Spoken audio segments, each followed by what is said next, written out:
Hi guys, this is your week 7 overview video.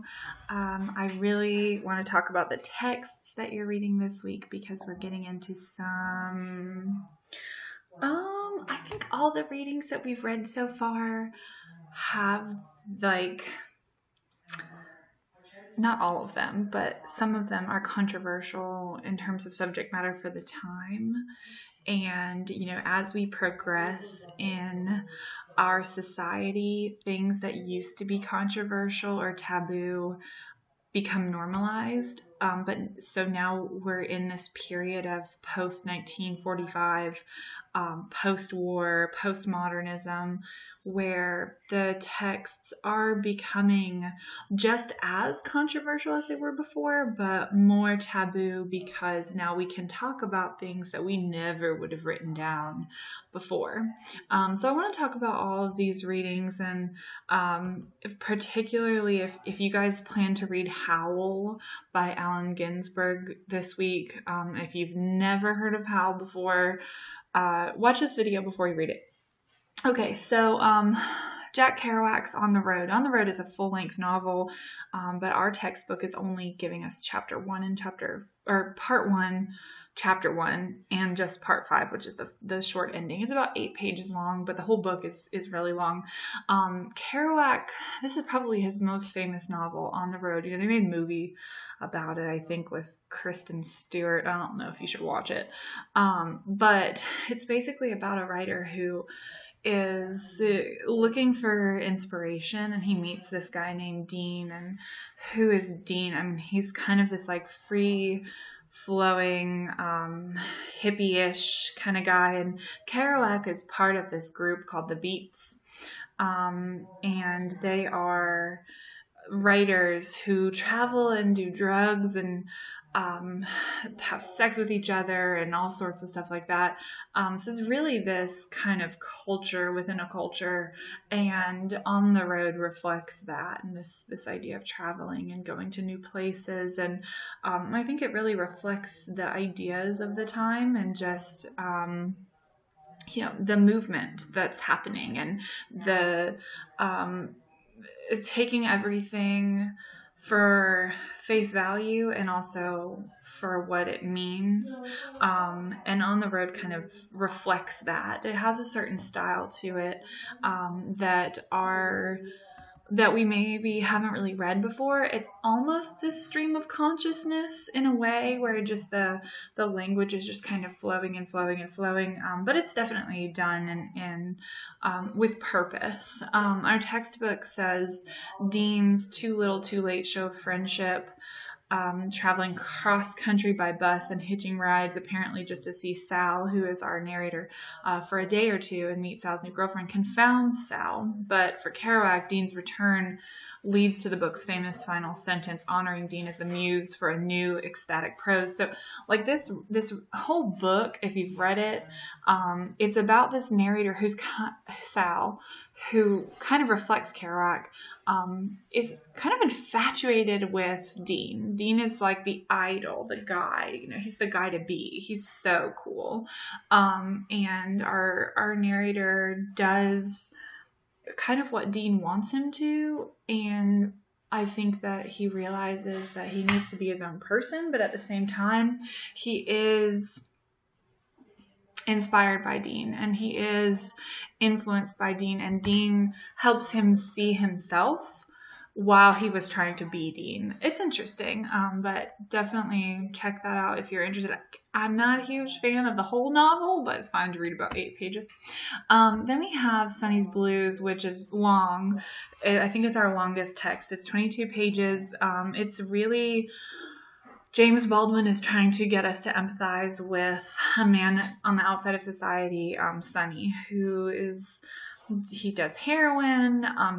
We find out that his brother is the narrator of the story, and his brother is a teacher, and he finds out one day that Sonny has been busted in a drug bust, basically, for heroin. And really, we start to empathize with Sonny because we see his past, we see his relationship with his father, and we see sort of the things that influence him. And what I like a lot about this text is that it is real. It reflects things that happen to people all the time. I think that Baldwin is trying to take something that seems so black and white, like don't do drugs, and make it gray, which, there was a lot of drug use, I guess, in this time. I mean, there's still probably a lot of drug use, but that's kind of the point of this reading, is to, I think, make the reader, especially in the time period, right? We're not necessarily talking about 2018. Make the reader feel confused because they're empathizing with someone who is considered an outsider, and empathizing with someone who normally, like the law would say, is doing wrong, but we as readers, as compassionate readers, can see maybe where the reason why they went the way they went. So I think that's the point. Our textbook says Sonny's Blues is a classic Baldwin story, imagining music as a source of redemption within the Black community, despite the realities of poverty, incarceration, and addiction. I think it's an easy read. It's just long. Allen Ginsberg's Howl. So I have so much to say about this. The first time I encountered this poem, I was in college. I think I was a sophomore or junior in my undergrad studies, and I took a whole class on beat poetry and on beat writing. So that was Kerouac and Ginsberg, and all of the people that they kind of rolled with. And I think that I was shocked when I had to read this poem. You could argue that it's very vulgar. It is not afraid to go into to say things that before people could not say. In fact, I think this poem was banned for a number of years, and then there was like a whole court case about it. So Howl talks about really real stuff, real things, and it's a poem with flashes of images that make you feel kind of like uncomfortable. And if you read the poem, you'll definitely see the parts really that I'm talking about. So like, why are we reading a poem that could be considered very vulgar and obscene and offensive? Well, because it's talking about the people who are marginalized. It's talking about disillusionment in America. It's talking about all of the issues that are going on in society. I mean, Ginsberg leaves nothing he leaves nothing covered, really. People have argued that his poem is disgusting and that it is violent, but I think that he's just really giving you a real sense of the society that he was experiencing. So I'm saying this poem, which has caused extreme controversy in the 1960s and possibly still today, uses taboo language to make societal arguments. Our textbook says Ginsberg at his best gives a sense of doom and beauty, and I think we see that. We see that with, this Howl. We see that with A Supermarket in California, which is another really good poem, although Howl's just better. And when you read this poem, if you read this poem, keep an open mind. Just keep an open mind. That's all I have to say. And read it with like Google open so that you can Google the things you don't understand, because there's a lot of references in his poem that are referring to some really interesting ideas that might help you interpret the poem. So look at it at a literary level. Okay, Raymond Carver's Cathedral. I absolutely love this short story. It's about 10 pages. I'm saying this short story is an eye-opener, which is sort of ironic, because it's about a blind man who wants to know what a cathedral looks like, and the way that he learns what a cathedral looks like is he meets the narrator goes to this guy's house, and he's sort of not really sure he wants to be there, but they end up like basically smoking some weed and connecting. So the textbook says Carver's patient narration does not strive for a reader's suspension of disbelief. Essentially what the book is saying here is that Carver was real. Again, a lot of these texts are just taking it's like our first unit on realism, but so much realer than that. Our unit on realism had to, in a way, use euphemisms and use metaphors to talk about real things, and we don't have to do that anymore. This is postmodernism, so now we can say the things that our authors couldn't say 50 years ago.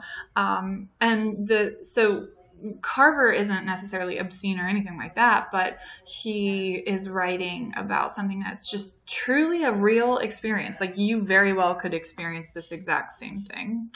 And then we have a very short, it's a page. It's from Hunter S. Thompson's book, Fear and Loathing in Las Vegas. Johnny Depp is not in this version, but basically it's just about Thompson, and this is creative nonfiction, so this is really like from Thompson. Thompson grapples with hallucinations in Las Vegas. He's talking about gambling, he's talking about doing psychedelic drugs, he's talking about the hallucinations that come from that, and he's basically saying that if you're going to hallucinate, Vegas isn't really the place to do it. Our textbook says Thompson publishes personal reporting about the excesses of American culture, and I think that in a way he's arguing that like Vegas represents something in our culture that is an example of that excess. Then we have, I can never say her name right, Jhumpa Lahiri's Sexy, which comes from her whole book, Interpreter of maladies, 15 pages, so it's another longer one.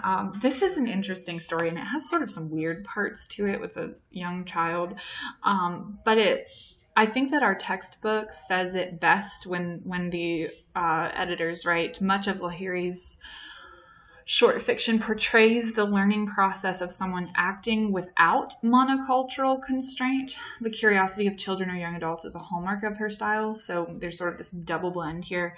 The main character is dating, can't really use that word, is committing adultery with, I guess, an Indian man, and so she's seeing these different cultures, she's being exposed to another culture, she is kind of, and the whole story just like walks through her process of coming to terms with the fact that this man is committing adultery on his wife, and how our narrator feels about that adultery. Like, at first it's kind of no big deal, but then it becomes a big deal because she has this interaction with a kid that she's babysitting, and she just starts to realize things. And so I'm saying it's a story about adultery, but with a different moral than The Storm. You know, at the end of Kate Chopin's The Storm, we get this argument that adultery not so bad. At the end of Sexy, we get this argument that adultery kind of bad.